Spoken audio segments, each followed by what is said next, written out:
Paradoxes. We're all intrigued by paradoxes, because what are paradoxes? Paradoxes are seeming contradictions. If you were to go buy a hamburger joint and the sign said, on sale today, a mini Max burger, you'd ask yourself, what's a mini Max burger? Minimum and maximum are opposites to each other. So how can we have a mini Max burger? Well, there's lots of times when Jesus presented himself in parables, he did it by means of paradoxes. And we sometimes say, well, what are the paradoxes that Jesus is teaching us? And one of them is that worship with the God that loves us is both simple and hard at the same time. And Jesus said to us, all laws and regulations and all the Torah teaches us and the commandments teach to us simply come down to two things. Love God and put him first in your life, and love your neighbor as yourself.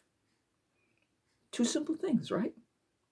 But nothing could be harder than the truth. Loving God and loving neighbor isn't always that easy. It's a hard time sometimes when we have to love our neighbor as ourselves.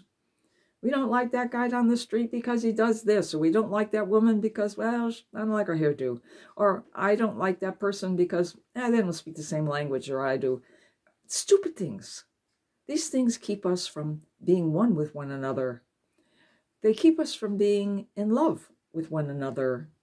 And that's all God asks us to do, is to love each other. But that's a very difficult thing to do. And how many times are you confronted with loving your neighbor and you fail to do it for some reason or another?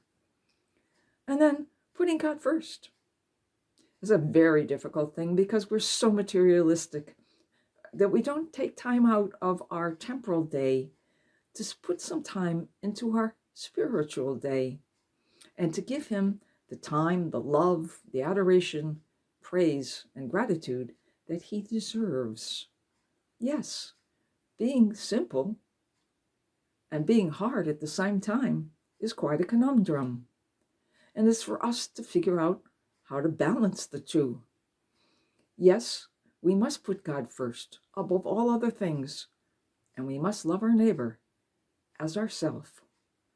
So the next time you're confronted with this paradox, do what you know you have to do in your heart. Make life simple by putting God first and your neighbor next. And make it hard not to give in.